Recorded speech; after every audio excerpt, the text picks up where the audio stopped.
Have you ever chased success so hard only to wake up one day feeling strangely empty, like something crucial was missing? You're not alone. Today, we'll uncover the surprising truth about why reaching the top sometimes leaves you feeling hollow, and why stepping back might be the bravest, most fulfilling decision you'll ever make. This isn't about giving up on ambition. It's about reclaiming your life from endless competition, anxiety, and burnout.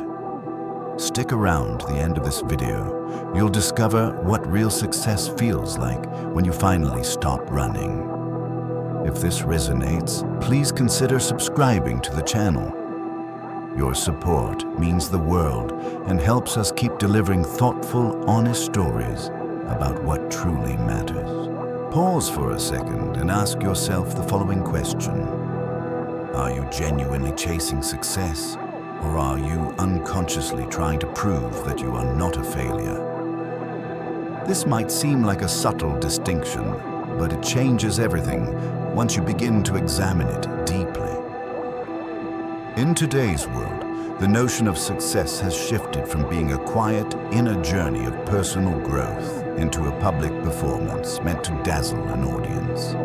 Instead of celebrating the intrinsic reward of alignment with our own values, we often find ourselves layering our achievements with flashy filters, captivating taglines, and practiced humble brags that reveal just how far we've drifted from authenticity. This transformation is no small matter. It signifies a cultural pivot where success is something we feel compelled to broadcast rather than embody. Observe your social media feeds, and you might see how this spectacle engulfs everything in its path. One can hardly scroll through a series of posts without encountering someone flaunting a meteoric rise in income, an exotic travel itinerary, or an unrelenting productivity regimen.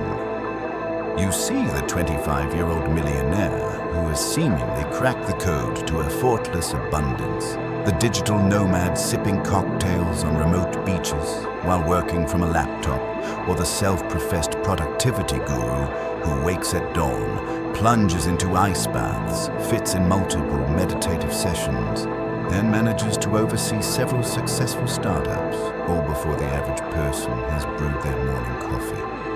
These glimpses can be entertaining or even inspirational, but beneath them lies a pressure that seeps into our daily lives. Are we keeping up? Are we falling behind?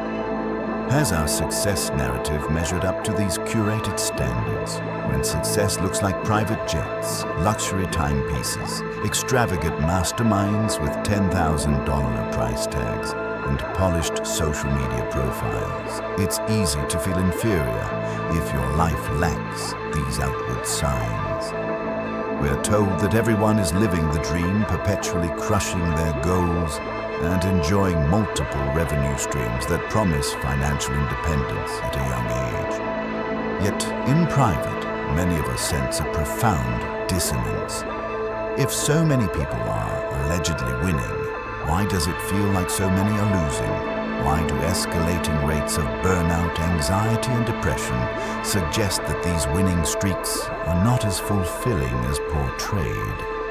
It's particularly sobering to learn that a major study in the United States recently found that nearly half of high-income earners, those making over $100,000 a year, professed a lack of meaning in their lives. These individuals had presumably checked every box they pursued.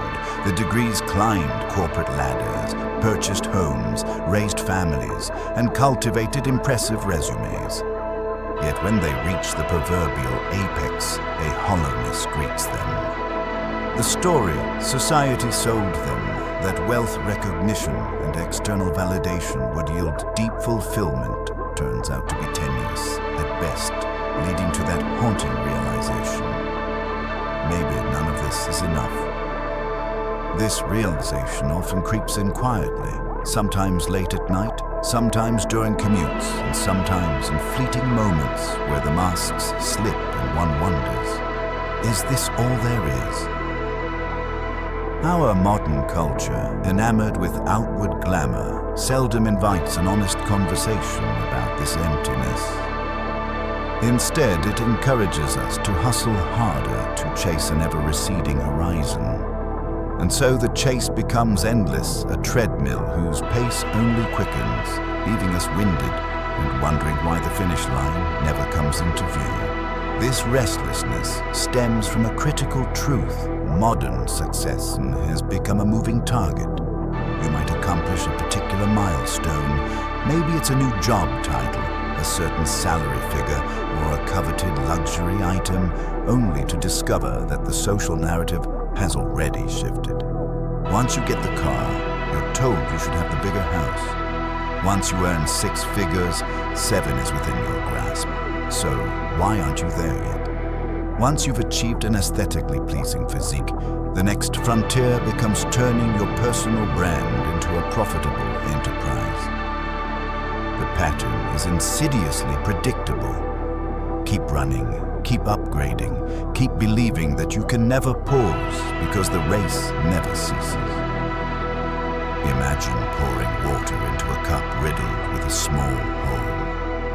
No matter how much you pour, the water level recedes, urging you to keep filling it to reach that elusive full mark. This phenomenon is by cultural design. When success is sold to us as something that requires perpetual updating, it ceaselessly props up consumerism and comparison.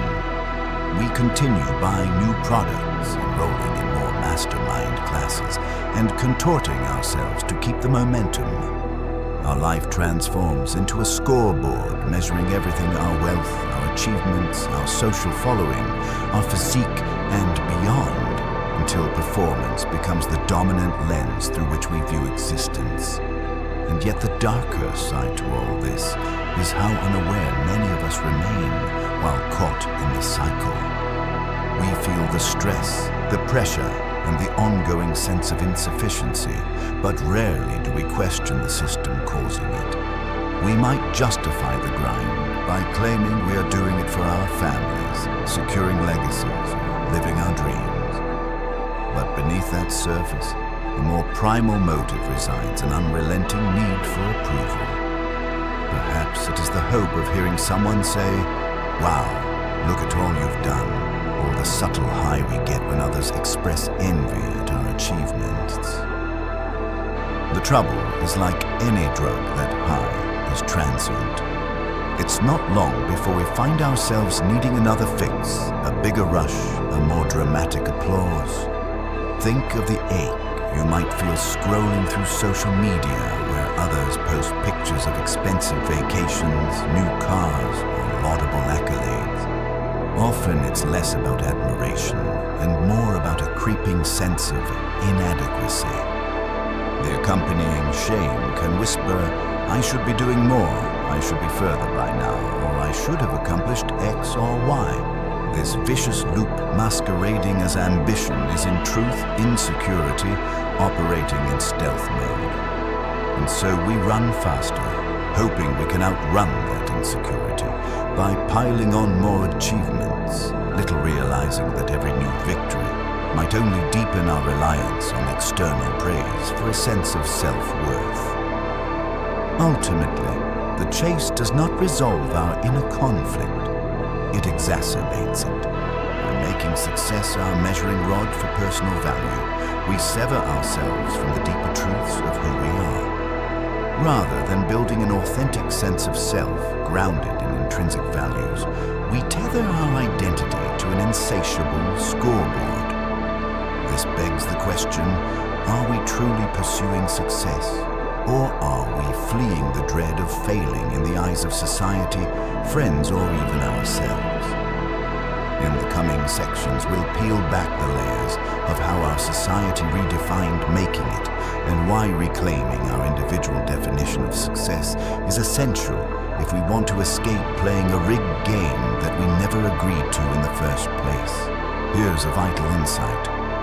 You might spend your entire existence striving to win a contest that was never really yours.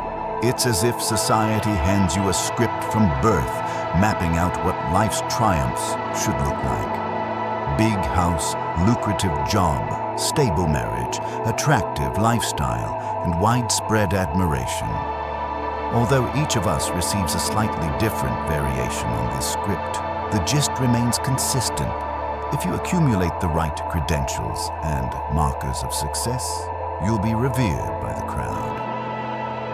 Yet as we see from the countless examples of people at the so-called top who remain profoundly unfulfilled, something is amiss in this formula. Gone are the days when success was more intimately aligned with individual ethics or personal values. Historically, success might have meant living in accordance with moral principles, building a legacy worthy of quiet respect, or devoting oneself to meaningful pursuits, even if no one else was watching. In contrast, the modern environment fetishizes having more currency, more public accolades, more digital influence, rather than being more a person of integrity, depth, compassion, or character. It's not that wealth or recognition are inherently problematic. The issue arises when these become the sole yardstick by which life is measured. Becoming a person you respect often falls by the wayside in favor of embodying an image that dazzles others. In this new paradigm, success morphs into a spectacle that prioritizes competition and demands external validation. Think about the accolades that garner significant praise in modern times. It's rarely the educator making profound impacts in a community, shaping the future minds of children who is widely celebrated. Instead, it's the influencer or celebrity who masterfully grows a personal brand. Or consider how seldomly we glorify the quietly committed father who invests daily time and emotional presence in his child's life. In the conventional success narrative, he's overshadowed by entrepreneurs whose dramatic displays of wealth become proof of conquest. The subtext is clear. If you aren't actively grabbing attention, you're deemed irrelevant.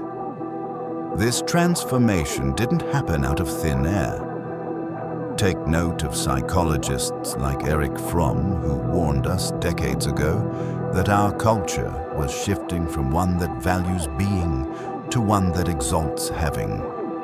We ask ourselves, what do I own? What do I earn? What social statement do I make through my possessions? Rather than, who am I becoming? How do I treat others? What are my core values? The very nature of success has become so entwined with tangible ownership and social symbolism that many of us get swallowed by the treadmill of acquisition without once questioning whether it actually aligns with our inner ideals. Naturally, the accumulation of possessions can be alluring, and we might even rationalize it as a harmless pursuit. But once we correlate ownership with self-worth, we end up in precarious territory. That $10,000 watch no longer simply tells time. It signals to the world, I am winning. I have arrived. The problem is the more we tie our identity to these outward symbols, the more fragile our self-worth becomes. Any disruption, economic downturn, job loss, changes in social media algorithms threatens to unravel the self-image we have painstakingly constructed. Tragically, many people remain unaware that they've internalized someone else's blueprint of success until a crisis forces them to confront the emptiness behind the performance. Consider how when having becomes the ultimate goal, our lives center on gathering, showcasing, and hoarding accolades or trophies. Not only do we crave the possessions themselves, but we also hunger for the symbolic validation they bring. The luxurious car or exclusive membership no longer serves a practical function. It elevates our social standing and momentarily quiets the nagging fear that we might not be enough without it. Yet this is the slippery slope as soon as your self-definition depends on external factors. The core of your identity is at the mercy of the market, the economy, and the ever-changing tides of public opinion. What amplifies the danger further is how few people question this narrative. We are immersed in a culture that tells us from a young age, you must accumulate, you must outperform, you must keep aiming higher. This is often championed as ambition, but how often is that ambition genuinely our own, and not just a reflection of the cultural script imprinted on us? The difference matters immensely. If we continue mistaking cultural conditioning for personal aspiration, we risk devoting our entire existence to impressing a crowd that might vanish at a moment's notice, or a crowd that never cared about our individual well-being in the first place. Thus, a crucial question arises. Are the goals you hold dear truly yours, or are they society's echo? If your vision of success hinges on winning accolades from strangers, you risk forever losing touch with your own sense of purpose. The significance of reclaiming your definition of success becomes obvious when you realize that chasing someone else's yardstick can lead to bitterness and regret. You might secure the bigger house, the brand-name wardrobe, or a certain level of status, only to wake one day and discover that none of it resonates with who you are beneath all the layers of expectation. Indeed, the modern chase for success often devolves into a race to outshine rather than a journey to fulfill our deeper potential. The more we strive to stand out in a crowded arena, the more we ironically become identical to all the other aspirants who are similarly chasing grandiose markers. Underneath the variety of social media reels and glossy magazine covers, there is a homogeneity of the same old storyline: gather more display, more, and prove your worth by overshadowing others. So when you find yourself exhausted or quietly uneasy, even if you've reached certain milestones, it's an indication that you are not broken, but are simply awakening to the emptiness at the core of an externally driven life. Consider the possibility that success might not be something to prove at all. Perhaps it is more about living in accordance with your personal values, nurturing integrity, or fostering meaningful relationships that enrich your existence from the inside out. If you sense that something about the standard success script doesn't align with your deeper self, you're not alone. Many people are realizing there's a hidden price tag attached to the relentless pursuit of performance-based worth. Before we unravel that cost further, it's important to recognize the primal fear propelling so much of the chase, the fear of being deemed a failure. One of the most insidious aspects of chasing success for the sake of validation is its unseen toll on our self-concept. The spotlight of modern success tends to gloss over the emotional and psychological burdens that come along with dogged ambition. Stress, anxiety, and sleep deprivation are obvious concerns, but there's a subtler wound that cuts deeper: a loss of genuine identity. When you aim to achieve, in order to confirm that you are enough, each accomplishment transitions from something that might bring joy to something that merely relieves tension for a fleeting moment, only to set a higher bar of expectation immediately afterward. Psychoanalyst Carl Jung used the term persona to describe the masks we wear to navigate social realities. This persona is not inherently deceitful. It is a functional tool allowing us to interact smoothly in various environments. The dilemma arises when the persona becomes a fortress, a polished and idealized version of ourselves that we present to the world at all times. The more we fortify this socially approved mask with external markers of success, the further we stray from our authentic selves. On the surface, we might appear to thrive, accumulating credentials, accolades, and social approval. Deep down, though, we recognize it is all a facade. In such scenarios, even if you secure a coveted title, a luxury car, or an impressive bank balance, you can sense the inner disconnect. You feel like an actor caught in a perpetual performance. With each new achievement, that hollowness resurfaces. prompting yet another frantic search for the next milestone.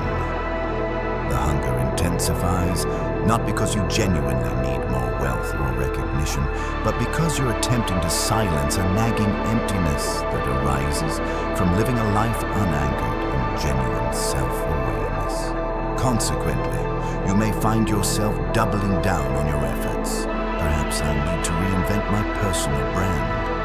Maybe if I work harder or delve into new business ventures, I'll fill the void.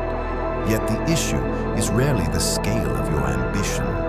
It's the inherent flaw in the assumption that accomplishment alone can fill an existential void. If your initial achievements didn't bring the lasting fulfillment you craved, it's unlikely that ramping them up will do the trick. This is not to discount the pleasure and pride that can come from hitting a worthwhile target. Rather, it's a call to examine why you are pursuing these targets in the first place. When your sense of self is tethered to metrics, be it income follower counts or accolades, your self-esteem transforms into a delicate house of cards. A single shift, a missed promotion, a fluctuation in market demand, or even a misstep in personal branding can collapse the structure. People in this predicament often fall into overdrive, giving up nights, weekends, and genuine personal interests to keep that self-esteem buoyed by accomplishments. They might bury the internal whisper that dares to question, is this who I really am? Because they fear acknowledging it could unravel the entire facade. Ironically, the deeper voice within the one questioning the authenticity of these pursuits is the harbinger of truth. It remembers when life felt vibrant, unpressured by constant evaluation, and tied more to experiences of wholeness than external trophy. Tapping back into that voice can be terrifying because it often pushes us to admit how far we've strayed. Yet that admission can also become the doorway to freedom. Real success should not be a relentless performance, but a life that retains its stability even when the stage lights dim. To move toward that version of success, we have to start shedding the fear of exposing our vulnerability and imperfection. This brings us to a crucial layer of the conversation, the invisible weight that most of us lug around. We often talk about the burden of striving the long hours and the unrelenting hustle. But behind those explicit pressures lies an even heavier load. The fear that if we pause, people will see the real us unadorned and imperfect.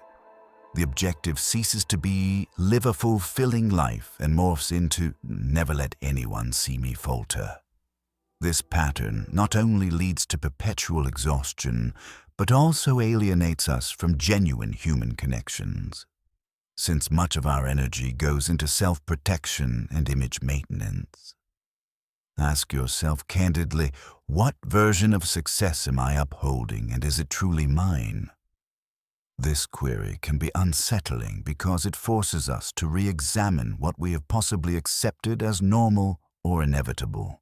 Is it truly your dream to climb an unending corporate ladder, or does that aspiration stem from a long-held belief that you will be deemed a failure? Otherwise, the world doesn't need more people who have perfected the art of wearing masks. It needs people who dare to peel off the mask, reveal their authentic fears, joys, and humanity, and succeed from a place of inner alignment rather than external compulsion.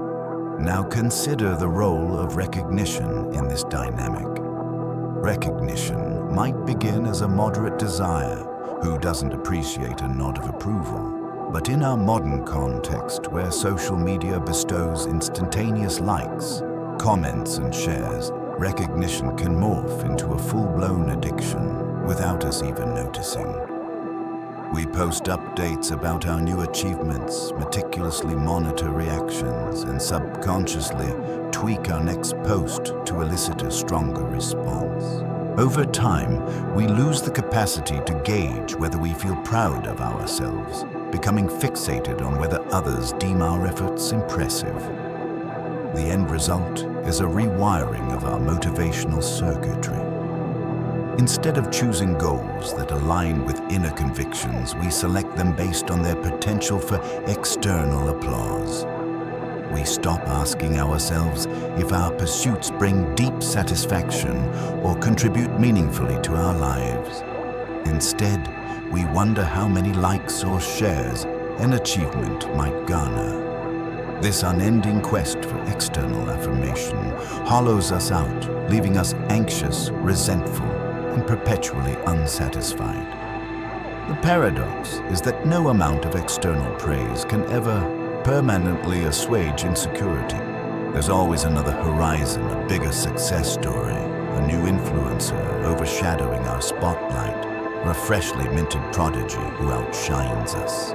Schopenhauer observed that human beings are often compelled by a kind of blind will, forever yearning for what we lack and scarcely appreciating what we already have. This is particularly relevant in the digital age, where achievements are quickly normalized and the next rung of the ladder beckons relentlessly.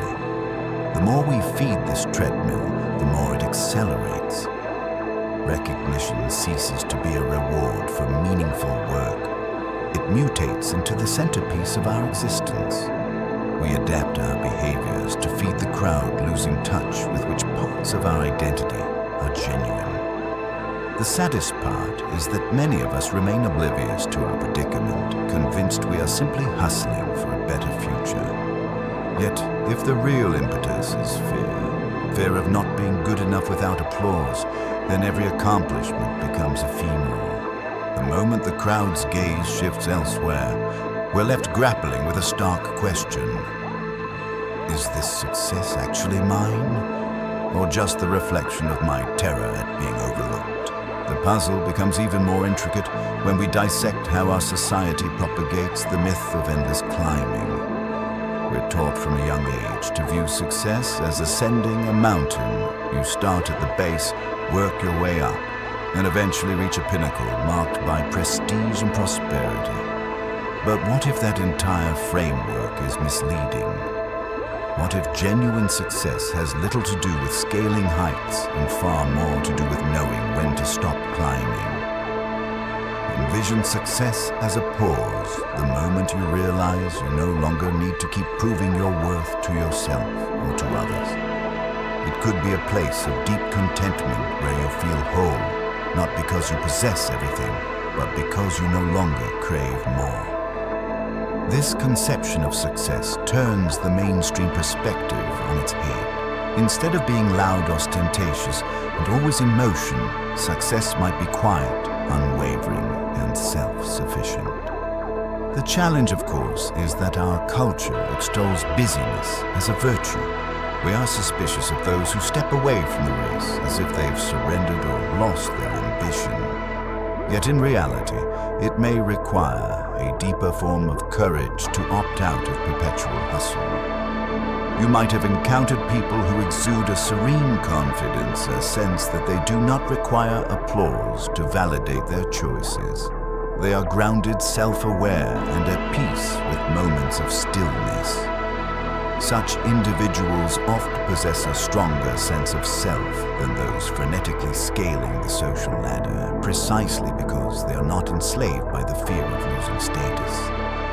This perspective leads to a crucial examination of our inner mirror. When you peel away the noise of social approval, marketing-driven ambitions, and inherited definitions of success, you're left staring at your own reflection.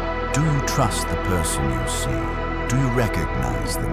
Or have you molded yourself so thoroughly to external expectations that you barely know what your genuine interest, desires, and principles are? These questions can be jarring, but they unlock the door to a more authentic life.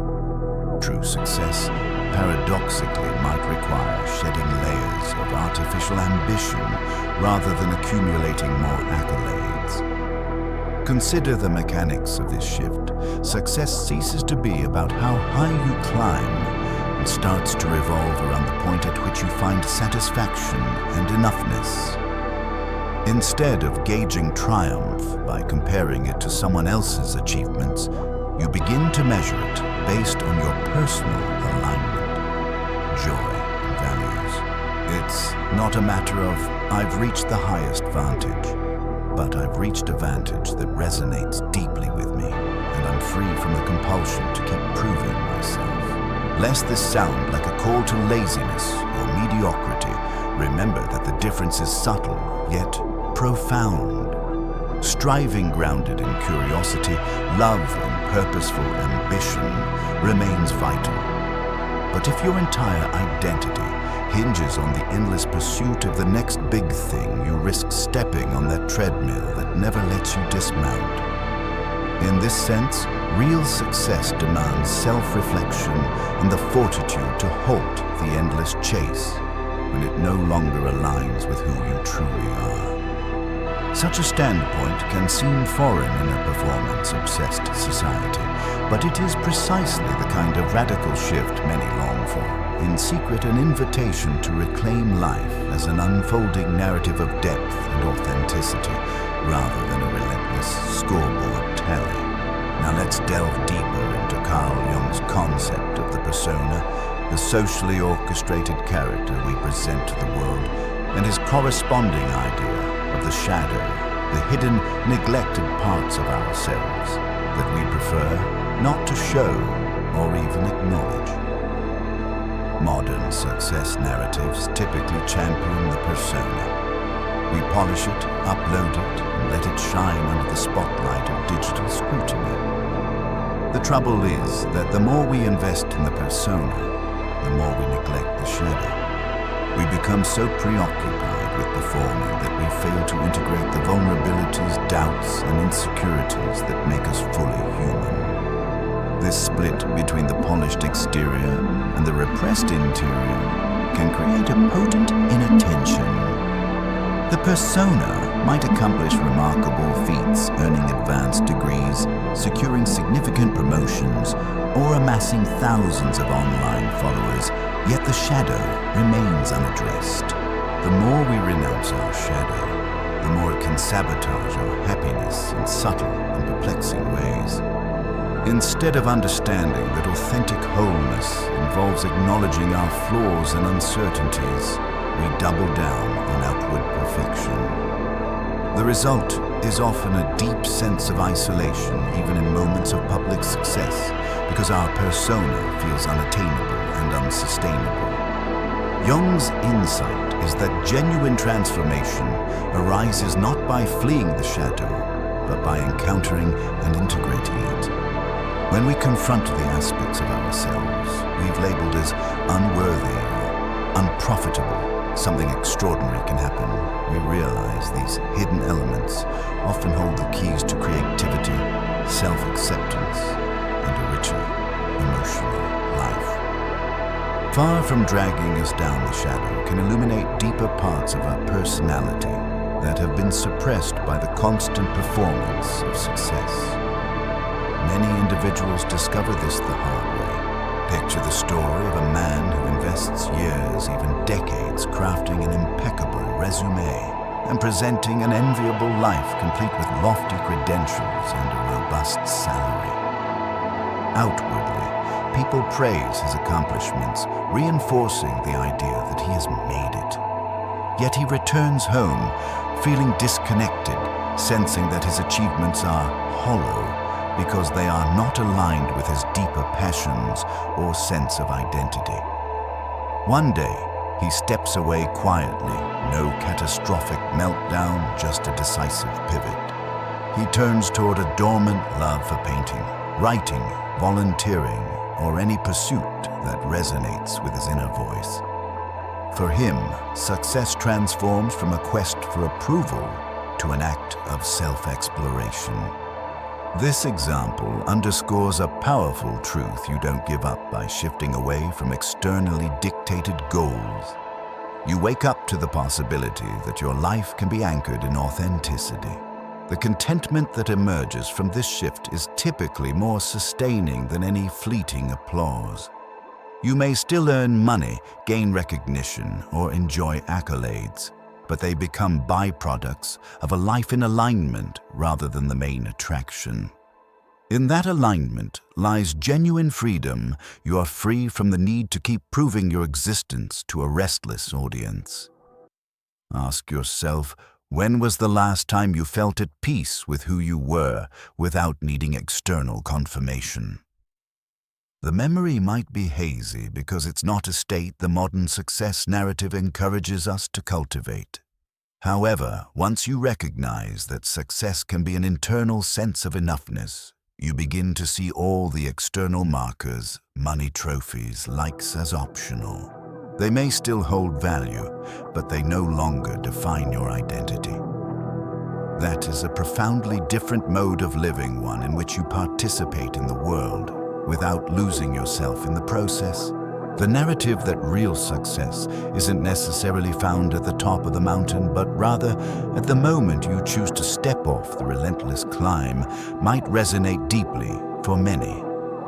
Society programs us to keep ascending, first academically, then professionally, and often socially, without pausing to assess if the mountaintop view even interests us. Yet some of the most content, grounded individuals you'll meet are those who recognize their limit, or recognized that the quest for more simply wasn't fueling their fulfillment. Instead, they discovered they felt most alive when they stopped fixating on the next big milestone and started savoring the path itself. So we must ask, what am I truly building each day? Is it a life that resonates with me, or is it a fortress against the fear of being judged as insufficient?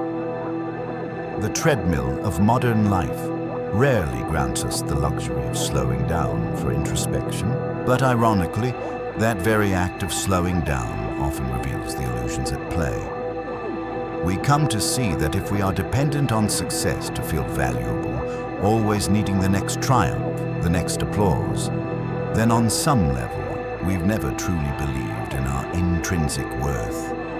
That quiet dread might whisper, well, if I'm not succeeding by society's standards, who am I? This gnawing sense of emptiness is not a design flaw in us, but rather a logical outcome of a society that equates human value with achievements.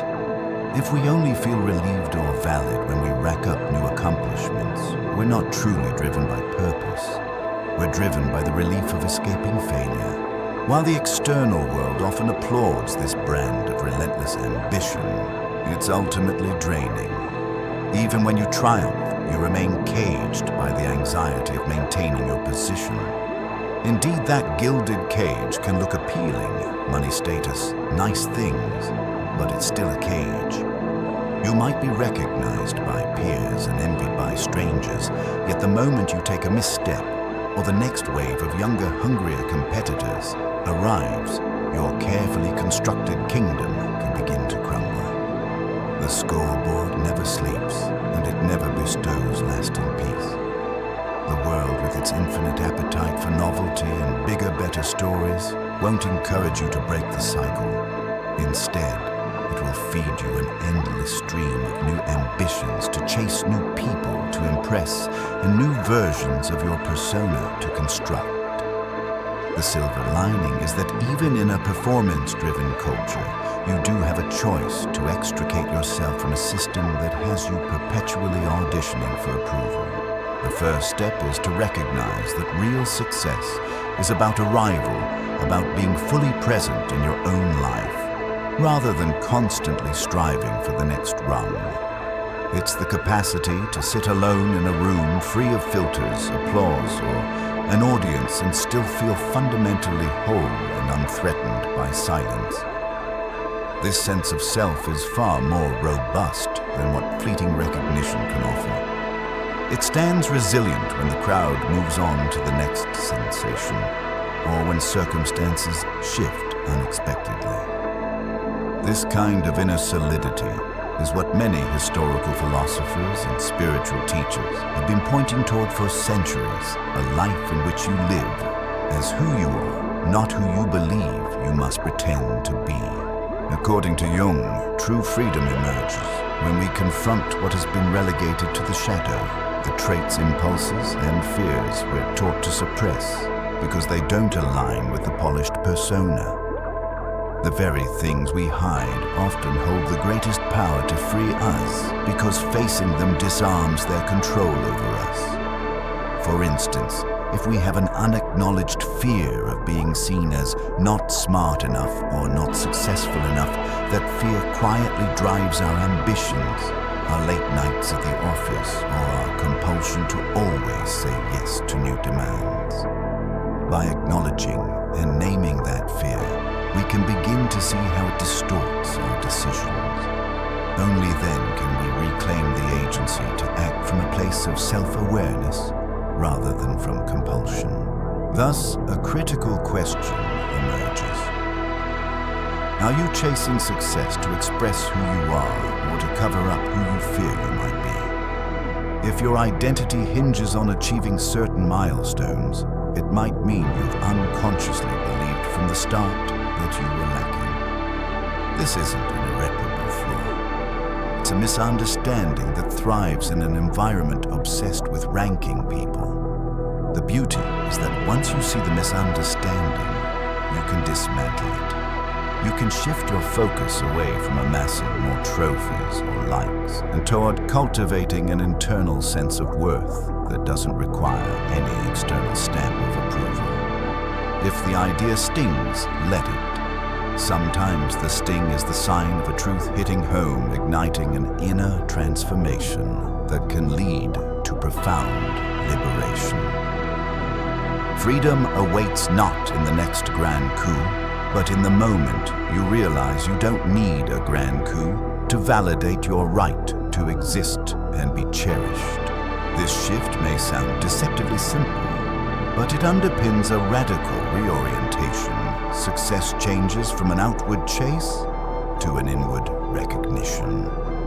Think about how many times people who have made it still wrestle with discontent. They get the big salary, the prestigious award, or the celebrity status, yet quietly confess to an unsettling emptiness. The reason might be that the external victory never touches the old wound of feeling not enough, because that wound was never about external success in the first place. It was about self-perception, about a belief that you need to keep proving your worth every single day. Hence, the moment the confetti settles, a new anxiety emerges. What next? The cycle continues indefinitely unless you decide to confront it directly. So why not opt out of this perpetual parade? Why not strive from a place of joy and curiosity instead of from a fear of not measuring up? Envision a life where your goals mirror your true passions, not your insecurities. Where you engage deeply with your pursuits because you're inherently excited by them rather than enslaved to them as a means of validation. This doesn't negate ambition. It merely roots ambition in authenticity. The result is often a more stable, long-lasting sense of fulfillment, one that doesn't crumble when external conditions fluctuate. The process of liberation starts with a moment of clarity, acknowledging the role of fear in your drive, acknowledging that part of you is exhausted by the chase, acknowledging that the road society has mapped out as only one possible path. If your heart resonates with the sentiment that you already matter right here, right now, then that resonance is your cue to begin peeling away the layers of performance and reorient toward a success defined by who you genuinely are. The journey may be winding, but at least it will be truly yours. Transitioning from a life dominated by external validation to one centered on intrinsic worth can feel like stepping onto unfamiliar terrain. We have to recognize the roots of why so many of us equate success with unrelenting achievement. Part of the reason is structural, from childhood educational systems reward academic excellence and frown upon risk-taking that might lower grades. Media glorifies celebrity wealth and images of perfection. Family narratives often emphasize the stable, respectable career, reinforcing the idea that we must never falter in the pursuit of making something of ourselves. This background sets the stage for the script that says, Your job in life is to excel, outdo the competition, and accumulate markers that confirm your worth. On a psychological level, this conditioning can run deep. Many of us carry recollections of parental praise that came primarily when we achieved something spectacular, linking love with performance. Conversely, we might have received harsh judgment or teasing when we failed, compounding our fear of ever being seen as not enough. As adults, we replicate these childhood coping strategies on a larger scale. Each new promotion or success might echo the feeling of parental approval, momentarily soothing old insecurities. Yet the effect is fleeting, for the insecurities remain unaddressed. Instead of a permanent resolution, we get a temporary high that leads us to crave the next dose. We look to society to grant us gold stars, just as a child might look to a parent for a pat on the back. Meanwhile, the adult self inside yearns for a deeper sense of security and belonging that no external success can permanently supply. Layering onto this psychological dimension is the economic engine that thrives on our insecurities. Advertisements proclaim that if we buy this product, take that course, or join some expensive mastermind, we'll finally reach the next level. The unspoken promise is that once we have achieved certain extrinsic markers, luxury goods, an adored social media presence, an exclusive circle of connections, our sense of self will be complete. In reality, consumer culture depends on our dissatisfaction. If we were genuinely content, the engine of perpetual consumption might slow down. In the swirl of these influences, upbringing, media bombardment, peer comparison, many people lose sight of their authentic aspirations. What might once have been a natural curiosity about learning, creating, or contributing to a community mutates into a relentless race. We churn out accomplishments as if each is a rung on a never-ending ladder, forgetting that we could step off at any time. After all, society rarely hands out applause for contentment or spiritual well-being. Far more praise goes to grandiose achievements. This does not mean success is evil or that ambition is inherently flawed. Instead, we must see how our definitions of success have been shaped by a multifaceted system that profits from our anxiety and longing. Once we see that we can rewrite the script, we start by questioning each goal. Is this truly my aspiration, or is it an inheritance from someone else's expectations? We can begin to anchor our desires in self-awareness and authenticity rather than in fear of failure or the gravitational pull of socially engineered norms. This reorientation is not always comfortable. Shedding any deeply ingrained narrative can feel disorienting. Yet it's a necessary discomfort if we want to break free from the template that trains us to measure our worth by how well we outshine others. It's here that deeper philosophical and spiritual traditions offer invaluable perspectives. Whether we explore Buddhism's emphasis on non-attachment, Christianity's call for humility, Sufism's pursuit of inner love, or secular humanist philosophies that stress authenticity, we find a consistent theme. Real fulfillment arises from an internal wellspring, not from piling up trophies. These wisdom streams remind us that an overly externalized view of success can eclipse what truly nourishes our souls, our relationships, creative expression, moral integrity, and sense of purpose. Additionally, psychologists like Erich Fromm, Abraham Maslow, and Carl Rogers have alluded to the difference between having and being. When our sense of self hinges on what we possess, status possessions or accolades, we unwittingly turn ourselves into products in a marketplace. We become transactional beings, always looking for the next thing or the next big achievement to validate our identity. Conversely, if we root our sense of self in being fostering qualities like empathy, curiosity, resilience, and kindness, we discover a kind of success not easily undone by external upheavals. These deeper philosophical and spiritual viewpoints pose a counter-narrative to the performance-obsessed culture. They suggest that while achievements can be meaningful, they become corrosive when they form the bedrock of our self-worth. Even historical religious texts hint at the dangers of serving two masters. If your primary devotion is to external applause, you risk drifting from any inner, moral, or spiritual compass. We might profess certain spiritual or ethical beliefs, yet how often do we see these overshadowed by the raw pursuit of more clients, more digital exposure, more money in the bank? Another dimension to consider is how technology amplifies the pressure. Social media platforms, while offering connection and opportunity, also act as powerful mirrors reflecting curated images of success back at us.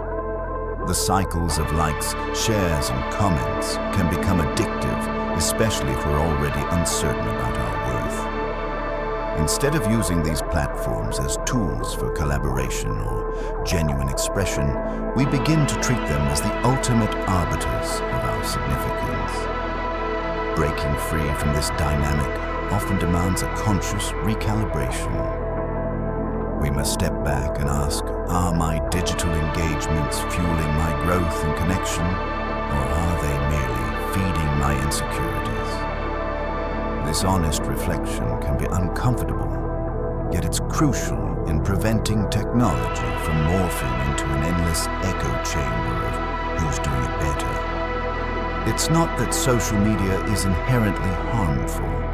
Rather, our relationship with it can become unhealthy if we rely on it to shore up a wavering sense of self. When we weave together psychological insights, spiritual wisdom, and an awareness of cultural and technological pressures, we gain a nuanced map of how modern success is defined and perpetuated. The next step involves action learning to set boundaries to say no where we previously said yes out of fear, and to carve out space for pursuits that genuinely resonate with our values rather than just look good on a resume. This is what rewriting the script entails, redefining success so that it expands beyond the narrow corridors of public approval and ventures into the richly textured realm of personal integrity and holistic well-being. Despite these insights, the pull of the mainstream success narrative remains powerful. Why is it so difficult to step away? One reason is the collective momentum behind it. From institutions that reward high performance at the cost of personal well-being to industries that thrive off our incessant craving for more, we are enmeshed in a large-scale system that continually reinforces a singular approach to success. Produce, perform, and shine. Swimming against this current can sometimes make us feel isolated or even irrational, particularly when others around us remain convinced that the only valid success is the publicly verifiable kind. Additionally, many of us hold unexamined emotional attachments to these ideals. The vision of ourselves in a prestigious role, recognized by our peers or enjoying a lavish lifestyle, can serve as an emotional safety blanket. It's not merely a material pursuit. It's woven into our sense of identity. Disentangling ourselves can feel like losing an essential layer of who we are. Yet it's worth questioning whether that layer was truly ours to begin with, or if it was stitched onto us through cultural conditioning. In confronting these attachments, it can help to practice intentional self-reflection. Activities like journaling, mindfulness meditation, or contemplative reading create space to notice the internal scripts that surface when we imagine ourselves stepping off the fast track. Do we feel guilty as though we're shirking our responsibilities? Do we feel anxious about being judged by friends or family? Do we sense a profound emptiness at the thought of relinquishing constant external goals? These reactions offer clues about the deeper insecurities or learned beliefs guiding our day-to-day choices. Another layer to address is fear of regret. We might think, if I don't push myself maximally, will I look back and wish I had done more? This fear, however, often masks a deeper question. Whose metrics am I really measuring my life by? If our regrets revolve around not meeting external standards or failing to impress onlookers, it's possible those regrets are fueled by the same system we're trying to exit. Once we refine our personal definition of success, we might discover that our deepest regrets would be tied more to living inauthentically or failing to cultivate meaningful relationships rather than missing out on an extra zero in our bank account.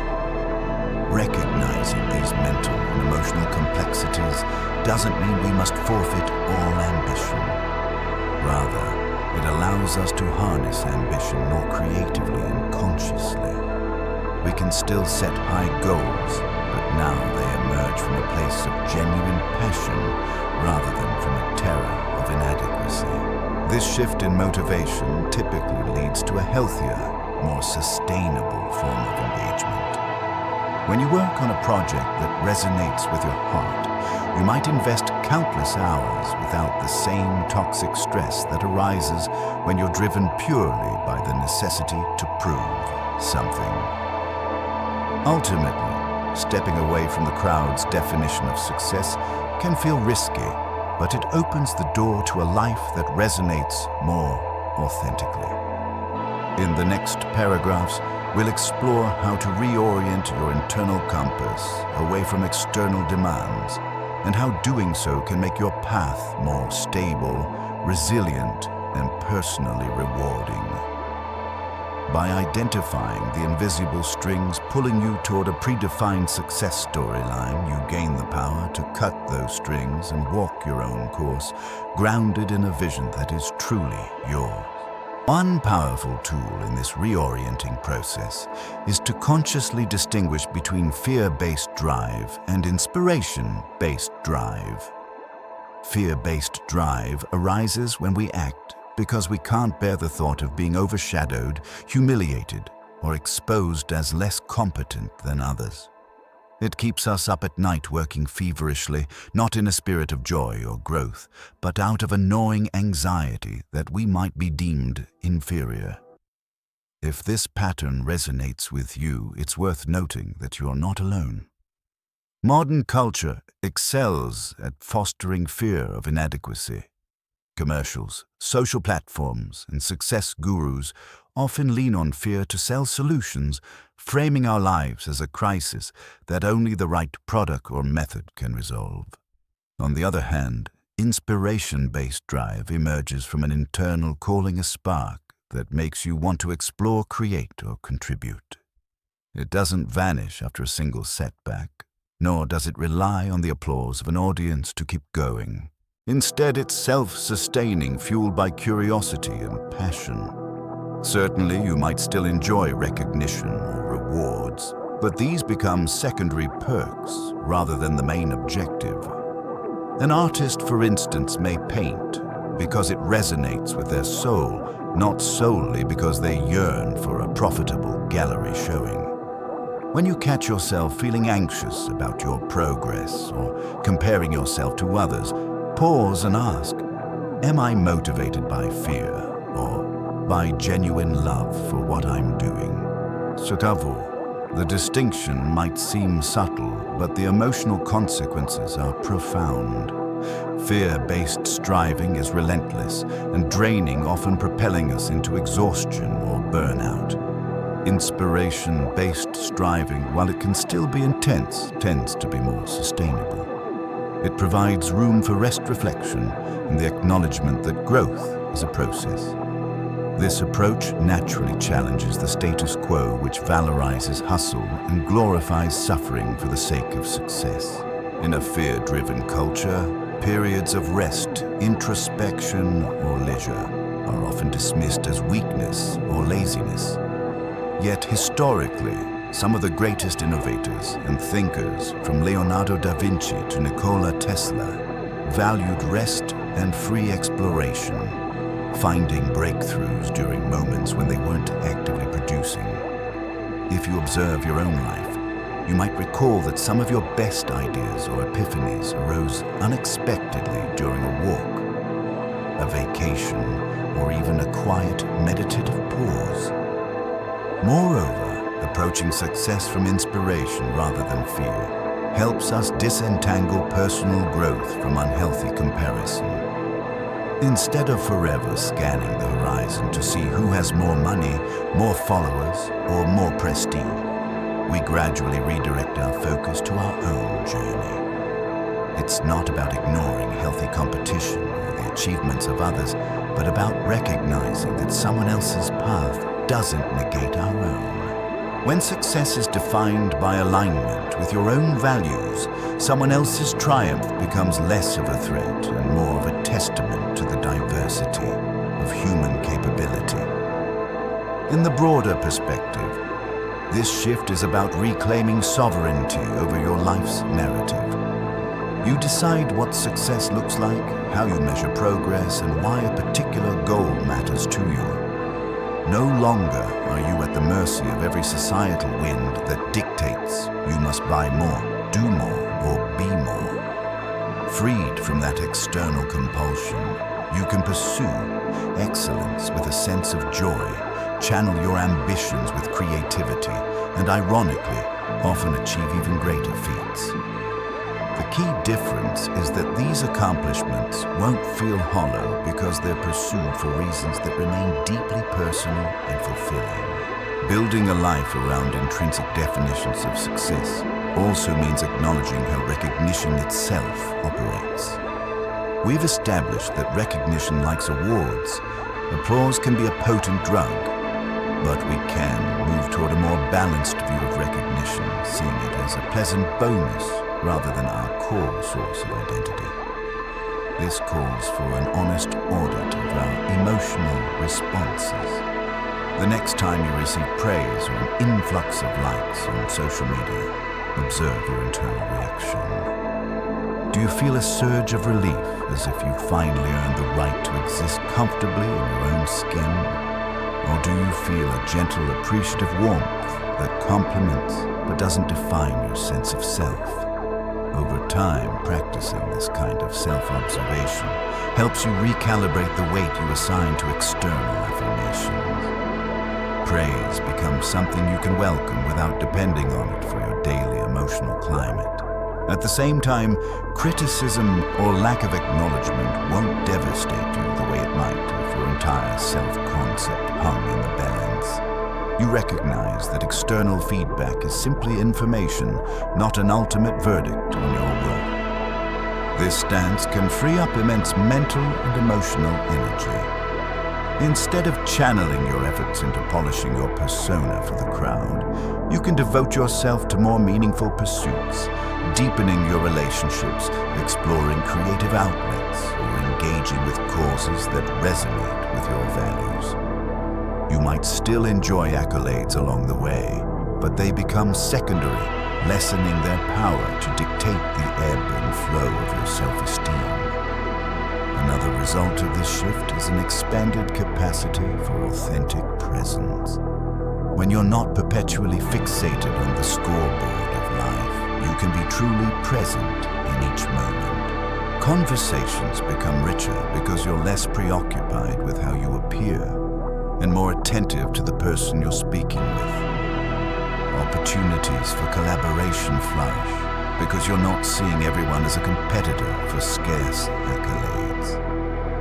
Even leisure activities, reading a book, taking a walk, or enjoying a hobby become more pleasurable when freed from the question, how can I leverage this for success? This doesn't mean we abandon discipline or drive. On the contrary, discipline can thrive in an environment where our worth doesn't hinge on the end result.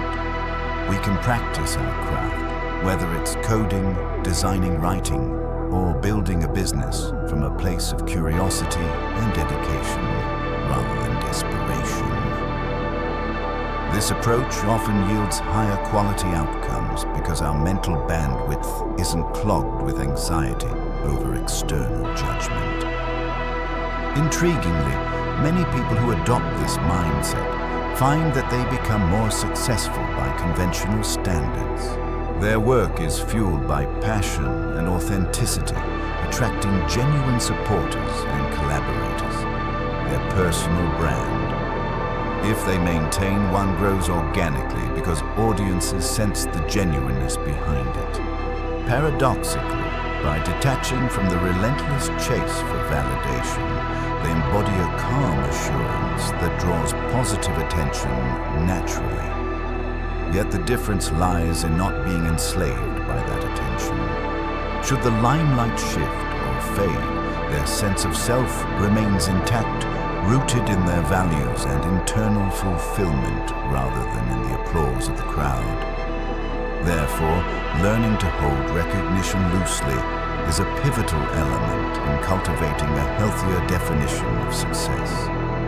It demands self-awareness, resilience, and a willingness to let go of the narcotic rush that external praise offers. But in exchange, it provides an enduring sense of stability, a reconnection with personal agency, and an authentic presence that resonates through every layer of your life.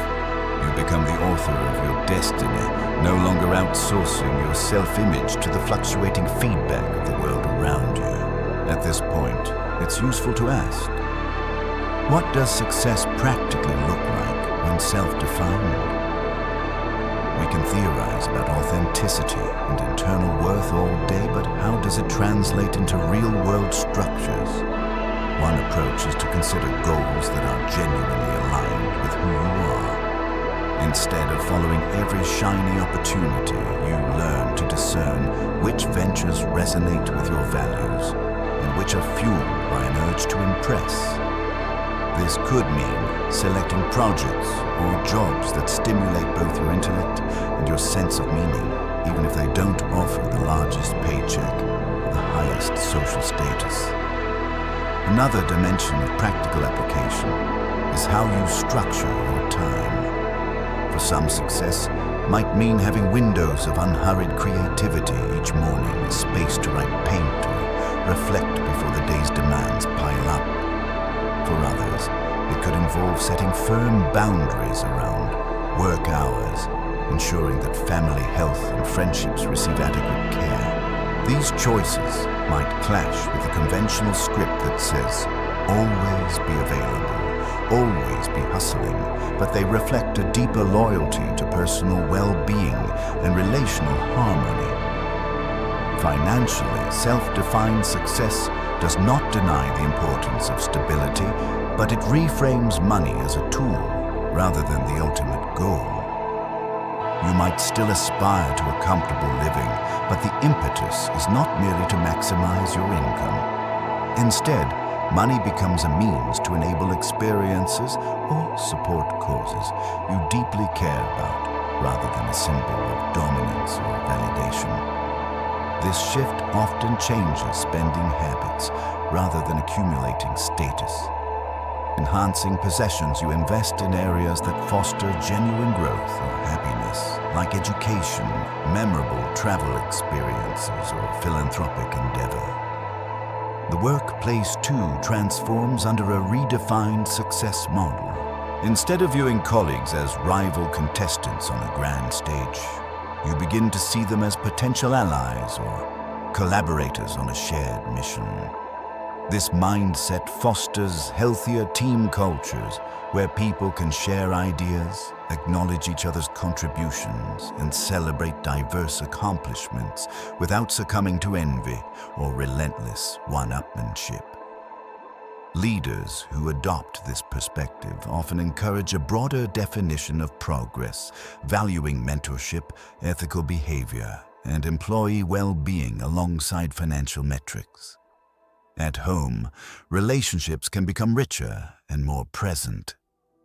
When you're not burdened by the perpetual requirement to prove yourself, you can show up wholeheartedly with family, friends, or a partner. You listen more and multitask less, no longer feeling like each conversation is cutting into your productivity time. Paradoxically, stepping away from hyperproductivity can deepen your emotional reserves, leaving you more replenished and capable when you do engage in your professional or creative pursuits. A self-defined success also leaves room for spontaneity and adaptation. Goals can evolve as you grow. Rather than chaining yourself to a rigid 5-year plan, you allow for shifts that reflect your evolving interests and insights. This approach might seem scattered to those enamored with linear progress, but it can be profoundly freeing. You remain open to unexpected opportunities and learning experiences, giving your life a fluidity that accommodates your ongoing development as a person.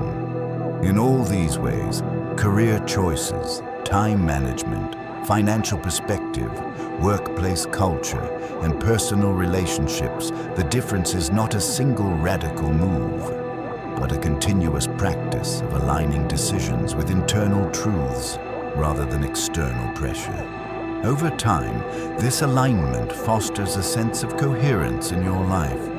You don't feel as though you're wearing one mask at work and another at home. You carry a consistent set of values and priorities wherever you go.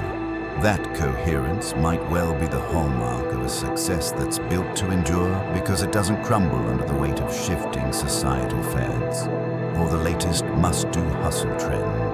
In acknowledging these shifts, we come face to face with our cultural addiction to performance. We have used words like prison trap and treadmill to characterize the standard success narrative. These terms aren't mere hyperbole. They reflect the suffocating constraints placed on those who believe that performance is the only path to validation. Within such a framework, every moment is judged by whether it advances you toward winning, and any pause or detour is equated with losing. Tragically, this binary perspective overlooks the nuanced, multifaceted nature of human life, where rest, reflection, and redirection are critical components of growth. Yet, stepping out of this matrix involves discomfort.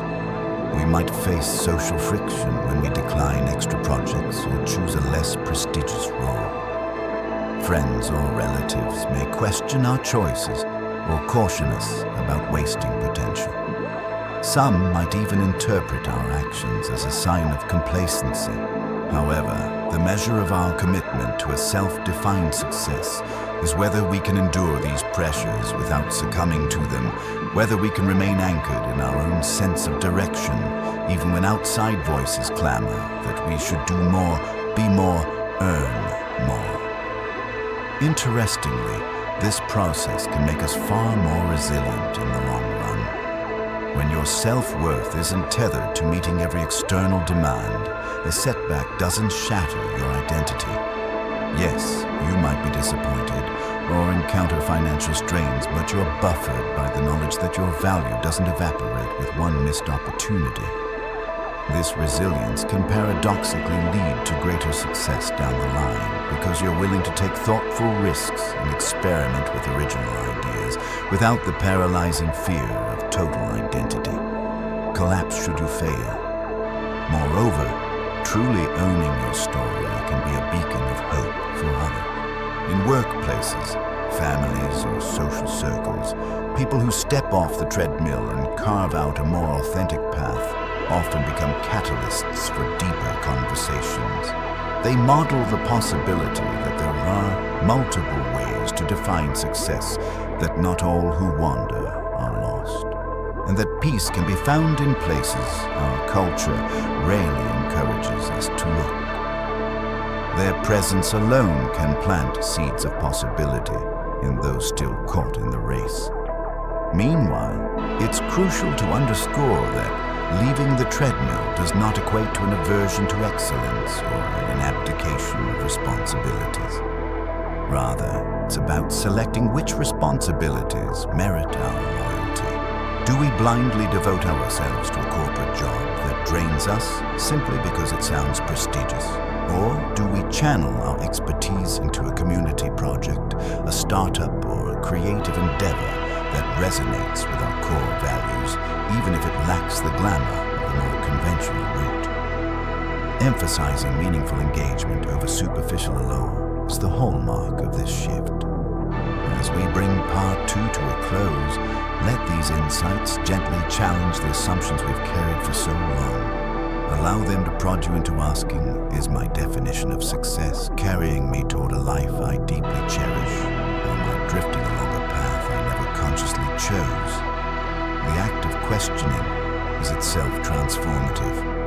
If you find that your current path was primarily designed by others, by cultural norms, family pressures, or social media illusions, recognize that rewriting your script is both your right and your responsibility.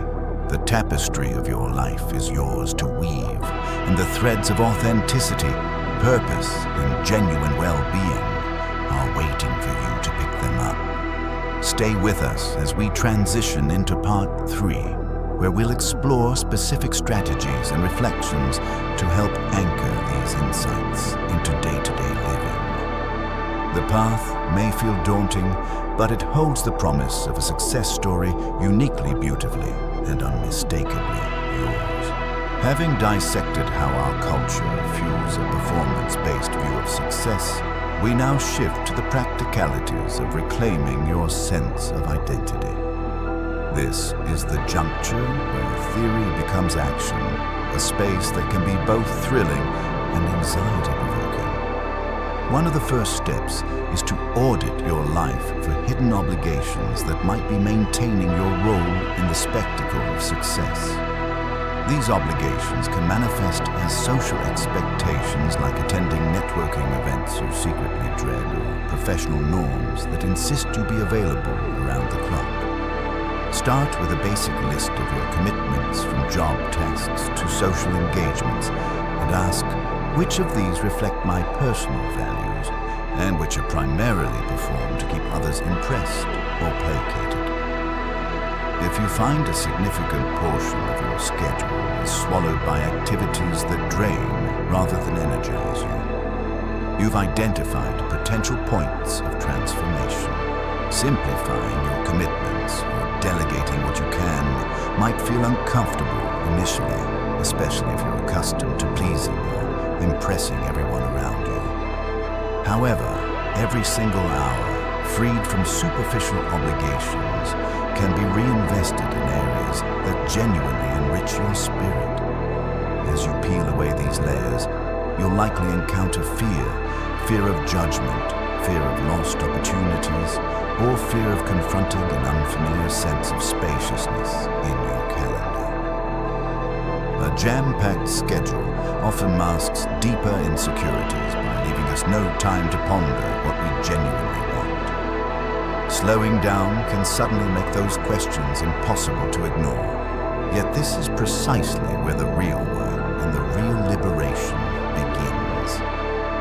When you're no longer drowning in tasks, you're forced to face yourself and ask, what brings me meaning? Another key factor is rethinking boundaries.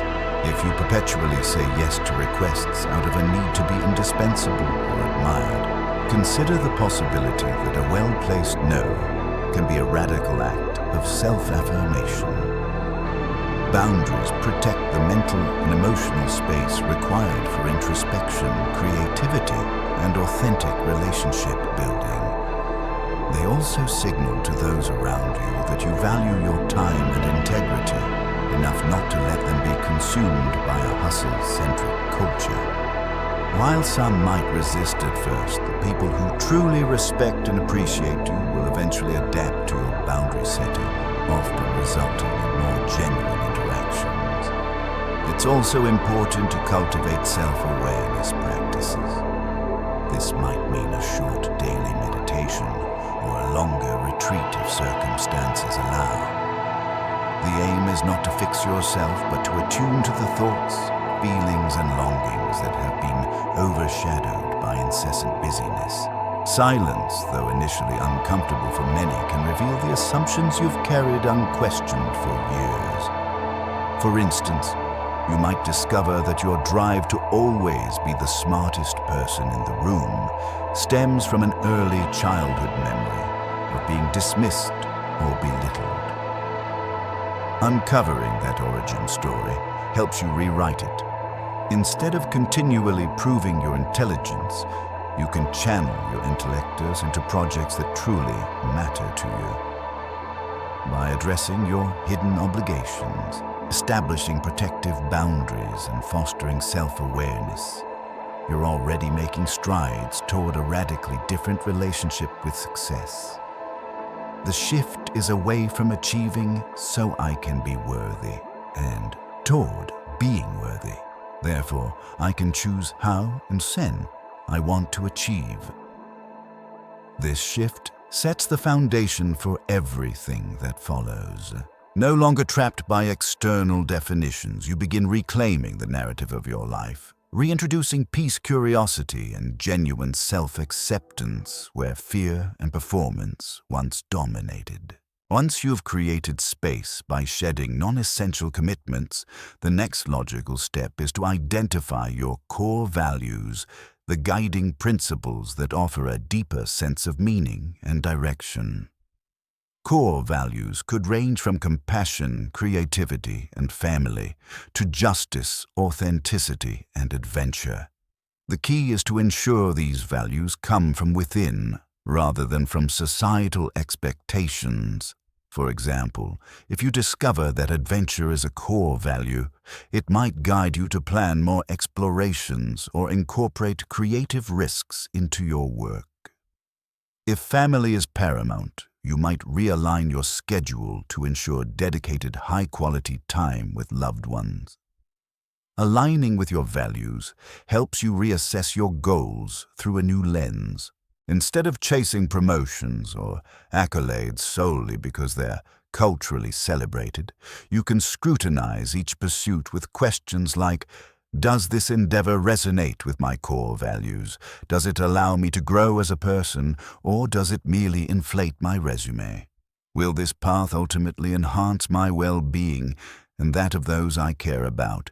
Such queries foster clarity, reducing the risk of re-entering the hamster wheel of external approval. They also free you to say yes to opportunities that genuinely fit who you are, even if they appear less flashy to an outsider. A parallel exercise is to define your version of success in concrete personal terms. For one individual, success might mean developing a small business that sustains a comfortable lifestyle while preserving time for family and art. For another, it could mean pursuing a career in academia, driven by a fascination with research rather than the prestige of becoming the best-known scholar. For yet another, success might revolve around community engagement, focusing on social impact over personal profit. The specifics matter less than the authenticity behind them. By clarifying these definitions, you reinforce the idea that success is not a monolithic summit, but a diverse landscape where every individual's path can look radically different and still be valid.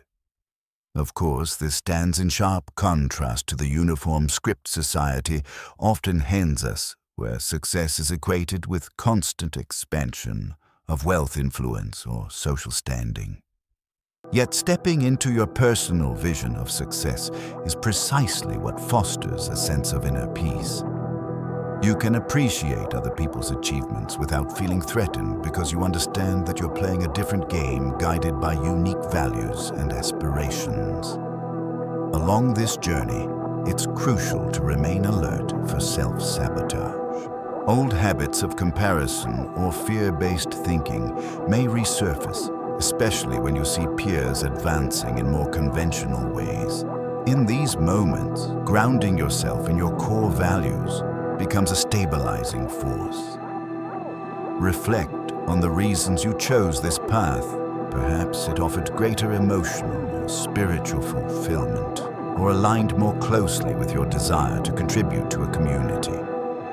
Remembering your why helps you fend off the pull of returning to a purely performance-driven mindset.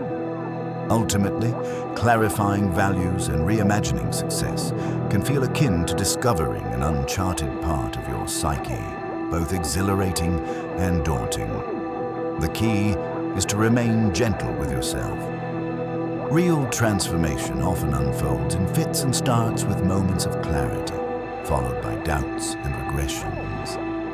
In those uncertain phases, reaffirming your values can act like a compass, guiding you back toward decisions that reflect who you want to become. Over time, the alignment of core values, goals, and a self-chosen definition of success shapes a life that resonates from the inside out, maintaining its cohesion regardless of the shifting trends that swirl around you. Having a clear sense of values and a personal vision of success also opens up practical strategies for daily life. For instance, if you recognize that quality relationships are crucial, you might implement rituals like weekly dinners with friends or monthly family game nights. If creativity tops your priority list, you block off time for painting, writing, or any other creative passion, even if these activities don't directly tie into your career. Such rituals reinforce your commitment to a success paradigm that emphasizes fulfillment over mere productivity. Another strategy involves conscious goal setting, informed by an understanding of both your values and your authentic aspirations. Traditional goal frameworks like SMART, specific, measurable, achievable, relevant, and time-bound, can still be useful, but the difference lies in how you select which goals to pursue. Instead of adopting a goal because it looks impressive on paper, you ask if it feeds your sense of alignment. If not, you have permission to let it go without guilt. Strengthening emotional intelligence is also crucial. Emotional intelligence includes self-awareness, self-regulation, motivation, empathy, and social skills. These attributes become invaluable when forging a path that diverges from popular expectations. You learn to handle your own emotional triggers like anxiety or envy with greater equanimity. You develop empathy for others who may not understand your choices, and for those who might be stuck in the very hustle you're escaping. Socially, these skills allow you to navigate conversations about your new priorities without antagonism, framing them as personal decisions rather than judgments of others. Furthermore, mindful consumption of media, social platforms, and even advice becomes a protective measure. You might set limits on how frequently you check social feeds or carefully curate who you follow. The goal is not to isolate yourself, but to guard against the subtle infiltration of comparison-driven impulses. Similarly, you learn to be discerning about whose advice you trust. There's a sea of success gurus who promise quick fixes or massive leaps if you follow their methods. By applying your own success criteria, you can filter out the noise and only adopt guidance that aligns with your deeper purpose. A key outcome of implementing these practices is an expanded sense of agency.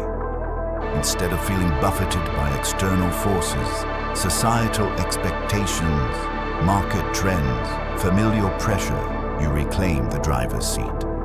Each choice from major career moves to small daily habits, becomes a deliberate step shaped by who you are and what you value. This sense of ownership can be profoundly energizing, even if it doesn't always lead to the conventional accolades that others might prioritize.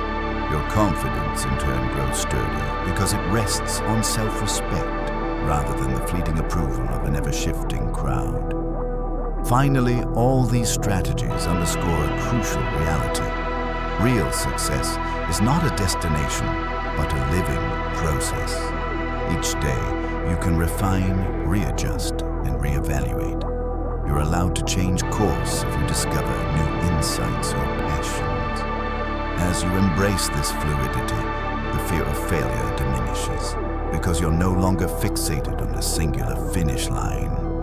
Instead, you're engaged in an ongoing dance with your evolving self, learning to make each decision in a way that honors both your short-term needs and your long-term aspiration.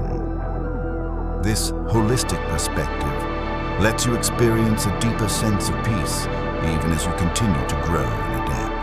Confronting the fear of judgment from others is often a significant challenge in forging your own definition of success.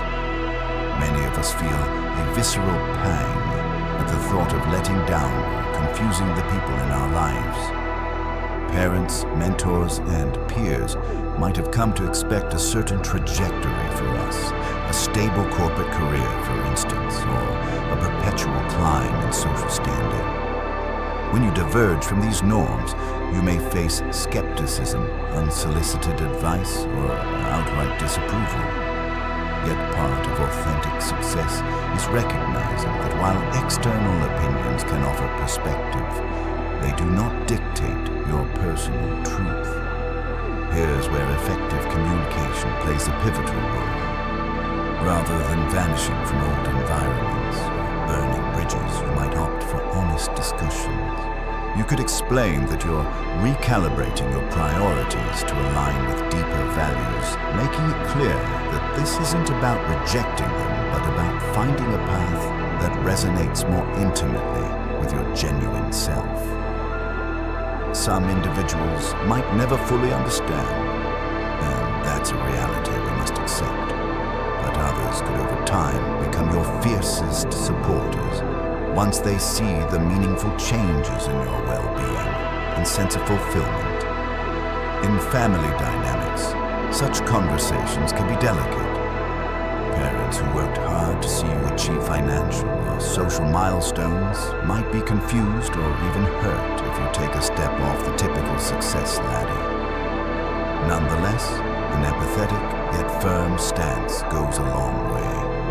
Recognize their concerns and the life experiences that shape them while calmly reiterating that you need to explore a definition of success that doesn't leave you feeling empty. Over time, family members often come to appreciate seeing you genuinely content rather than superficially accomplished.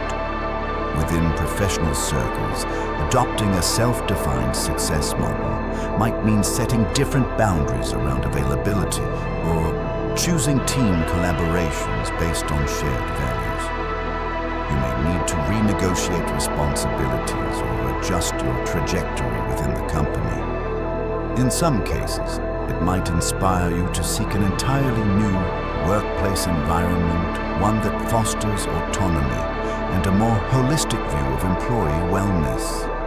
While these changes can be daunting, they also serve as natural filters, clarifying which organizations or networks align with your newly recognized principle. If you're worried about losing status or the respect of peers, remember that authentic respect is not merely for your achievements, but for who you are when no one's watching. The colleagues or friends worth keeping will value your honesty and personal growth. Those who dismiss or belittle your choices are likely entrenched in their own fear-based narratives. In the long run, it's better to build relationships with individuals who celebrate your evolving sense of purpose rather than those who insist you keep performing for their approval. Ultimately, the process of standing firm in your newly redefined success is an exercise in self-trust. Can you trust your intuition enough to stay on course when old metrics of achievement beckon? Can you trust yourself to navigate disagreements or disappointments without reverting to performance-based validation? Each successful navigation of these challenges fortifies the foundation of your self-defined success, reminding you that while external acceptance is pleasing, it pales in comparison to the internal harmony derived from being true to yourself. Another dimension to reclaiming your life from the clutches of performance culture is self-compassion, offering to yourself the same kindness and understanding you'd readily give a dear friend. Most of us are far more forgiving of others' mistakes or shortcomings than we are of our own.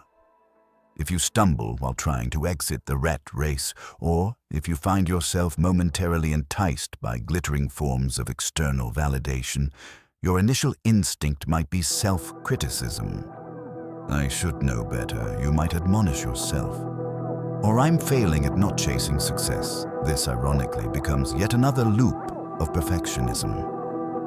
51:35. Instead, view missteps as part of the learning curve.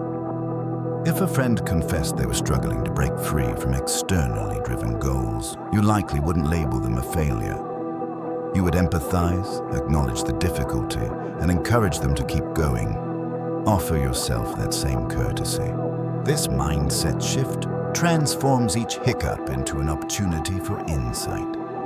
You become aware of triggers, perhaps certain environments or social media content that inflame your sense of inadequacy, and can then adapt accordingly.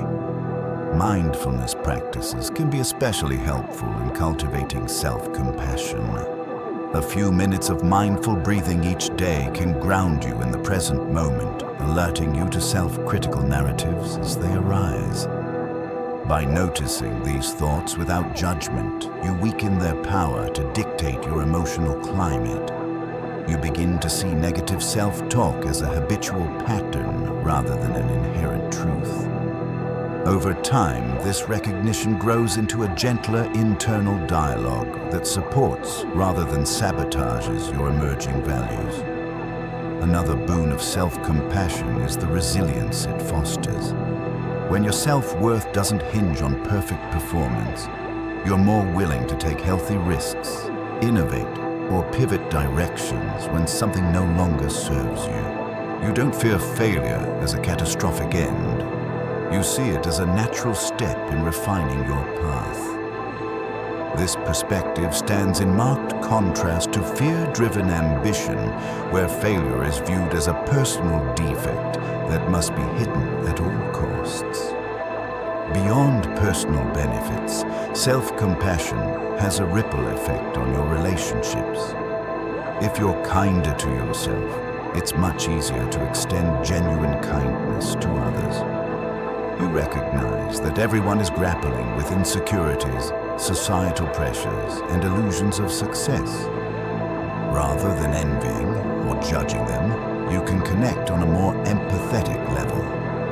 This shift in how you relate can enrich friendships, improve workplace interactions, and even transform family dynamics, reducing competition and fostering mutual support. Finally, practicing self-compassion helps you find peace in the very space that once felt like a battleground your own mind. You realize you don't have to bully yourself into success or redemption. Instead, you can gently encourage yourself to keep evolving safe in the knowledge that your worth is not contingent on a perfect performance. This sense of emotional safety can be the bedrock upon which a truly self-defined life rests.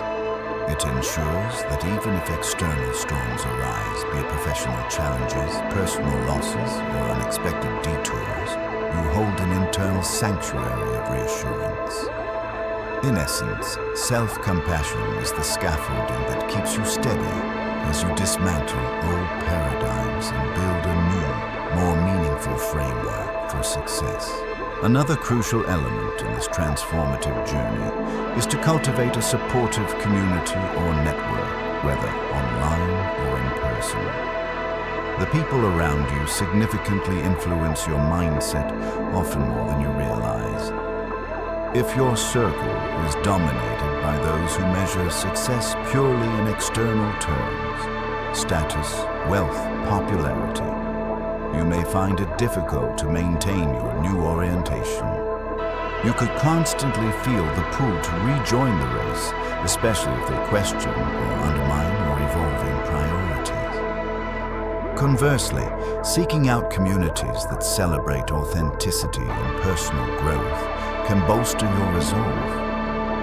This might be a group of artists, spiritual seekers, entrepreneurs with a holistic perspective, or even close friends who prioritize emotional intelligence. Such communities can offer validation that stepping off the mainstream success treadmill doesn't mean you've lost your ambition, it just means you've chosen a different route. Surrounded by others on a similar path, you're more likely to stay the course when doubts arise. Finding these communities can be as simple as attending local meetups, workshops, or retreats focused on personal development or well-being. In the digital realm, online forums or social media groups dedicated to mindfulness, holistic entrepreneurship, or slow living can connect you with supportive individuals globally. The key is to engage actively rather than lurking. Sharing your insights, asking questions, and genuinely contributing fosters a sense of belonging that can anchor you when your resolve wavers. Meanwhile, existing relationships can adapt. You may inspire long-standing friends or family members to reflect on their own definitions of success. Some might become receptive and join you in rethinking their values. Others might remain skeptical or even resistant, but a respectful mutual understanding can still be achieved. Maintaining those relationships might involve acknowledging differences without forcing your perspective on them. In a professional context, cultivating allyship with peers who respect your boundaries and worldview can alleviate some tension. Imagine having a colleague who also believes in turning down needless after-hours emails to safeguard mental health, or a mentor who encourages you to pursue roles and projects that truly fit your values, rather than just chasing the highest possible salary. These individuals become co-builders of a healthier environment, shifting the work culture incrementally away from relentless competition and toward more humane metrics of success. Additionally, don't underestimate the power of mentors or coaches who espouse a broader vision of achievement. A guidance figure who recognizes the limits of performance-based validation can offer crucial advice, especially when you're facing crossroads. They can help you strategize career moves, develop new skills, and even hold you accountable for the boundaries and values you've committed to. Their experiential wisdom can provide a supportive scaffold for your own growth. By weaving a community around you, a tapestry of friends, peers, mentors, and like-minded individuals, you create a buffer against societal currents that might otherwise pull you back into old patterns. The synergy of shared insights and experiences nourishes your determination to define success on your own terms. Moreover, community strengthens resilience when one person stumbles. The collective is there to offer understanding suggestions or simply a listening ear. In turn, you get the chance to uplift others, reinforcing the mutual benefit of charting an alternative path. Such reciprocity further proves that stepping away from a hyper-competitive model doesn't doom you to isolation. It can guide you toward more genuine nurturing and growth-oriented connections. As we draw toward the conclusion of this extended exploration, it's vital to reflect on the long-term vision of a life lived beyond the constraints of performance-driven success. Picture yourself years from now, having consistently chosen to follow your inner compass. What might that look like?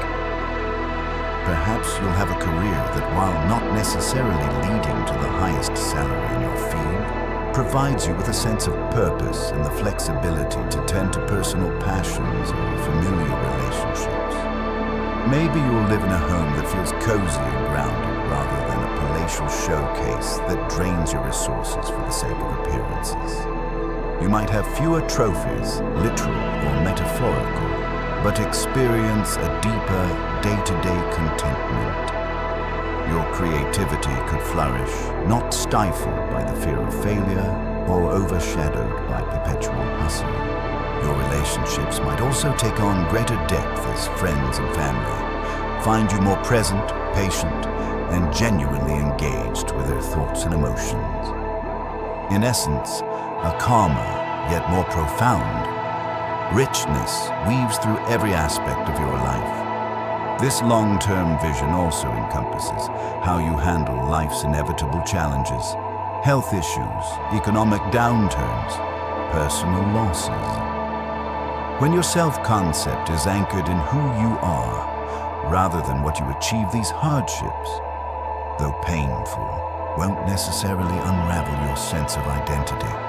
You'll likely approach them with a grounded resilience. You understand that your worth isn't cancelled by hardship, and that adapting to new realities is part of the human condition. This adaptation is more manageable when you're not weighed down by the pressure to appear invulnerable or ceaselessly successful. Moreover, you become a living example of another possibility. In a culture still enthralled by outward accomplishments, your life can demonstrate that it's entirely feasible to strive for excellence without losing oneself. You can have ambition without letting it devour your personal happiness or ethical compass. You become a catalyst for change, subtly encouraging those around you to question assumptions they once took for granted. Each honest conversation about your journey, your doubts, breakthroughs, and small joys sends ripples of curiosity into your social circles, potentially altering how others perceive their own definitions of success. But remember, even in this envisioned future, the journey isn't static. A self-defined approach to success is dynamic, evolving as you evolve. The person you are at 25, 45, or 65 will hold different aspirations, energy levels, and life circumstances. Recognizing this fluidity from the outset frees you from the tyranny of feeling like any choice is final. Instead, you adapt, pivot, and refine your path whenever new passions surface or old ones fade. This flexibility stands in stark contrast to the rigidity of a single, lifelong success ladder. As you integrate these insights, keep in mind that none of this is about demonizing success or condemning achievement. The conversation has always been about how we anchor our self-worth, whether it's in external validation that demands constant proving or in an intrinsic sense of value that allows us to thrive and expand naturally. Achievements, when approached from a place of inner alignment, remain cause for celebration not merely as social currency, but as markers of personal growth. In that sense, success becomes a byproduct of a life well lived, rather than the sole reason to live. In closing, this journey is as much about remembering as it is about transforming. It's about recalling that at the core, you are already whole, already worthy. Society may have temporarily convinced you that your completeness hinges on hitting certain milestones or outshining others, but deep down, a part of you knows this isn't true. That part is the calm, persistent voice, whispering that a deeper, more peaceful narrative awaits if you have the courage to step off the treadmill. By following that voice, you reclaim a success story that begins and ends with the authenticity of your own being. Ultimately, the greatest success isn't found in trophies, job titles, or bank balances. It's found in the peace you feel when you stop proving your worth to everyone else and start living true to yourself. If there's one thing I've learned, it's that redefining success based on authenticity and values leads to a richer, more meaningful life. But what about you? Have you struggled with balancing ambition and personal happiness? I'd genuinely love to hear your thoughts and experiences in the comments below. Let's start a conversation about what truly matters and support each other in building lives we're proud of, not just lives that look good from the outside.